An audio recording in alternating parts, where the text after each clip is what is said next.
Okay, so we're going to run through the two examples from class today. Watch, don't watch. Well, if you hear, you watch. Oh, okay, anyway. So I guess we should always just make it maths, but yeah, it's a silent making it maths today. So we've got our three things here. 100,000 Rand we're investing for 10 years and calculating the accumulated amount after 10 years if our interest is compounded at different rates. So the question we had at first was kind of thinking, I wonder which one's going to give us the most money at the end. And where we went to with that was to say, well, our daily interest rate means that, you're kind of getting interest every day and then earning interest on that amount, which is accumulating quicker. So it's like every day, as opposed to monthly or even quarterly, where, you're only going to earn interest on your interest less often. So let's just go through each of these. So for A, and I'm going to put them all in screen really just to show the similarities, and that is we're using our compound interest growth formula, A equals P. Well, we're putting in 100,000 Rand and we're going 1 plus I. Our interest rate is 15% for each, but our compounding period and therefore compounding periods going to change for each of these. So in this case, A equals, we're still going to invest 100,000 Rand, 1 plus still 15%, but these are going to change. So what's quite nice about this example is just reinforces, which bits are the same and different. It's all of them say 15%, but they're slightly different in terms of that, how often it's compounded.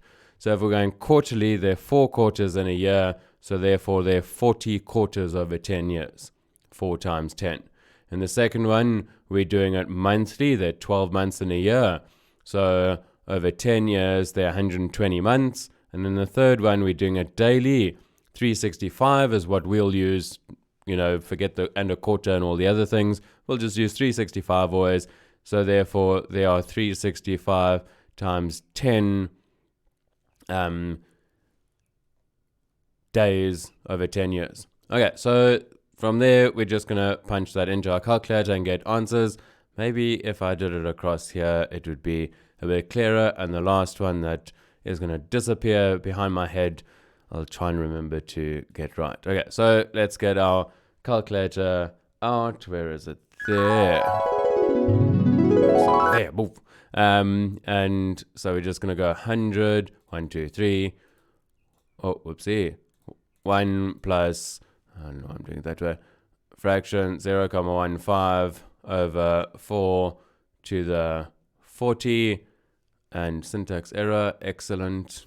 I don't know why my 40 is there. I think it was meant to be to the power of 40. And we get 436.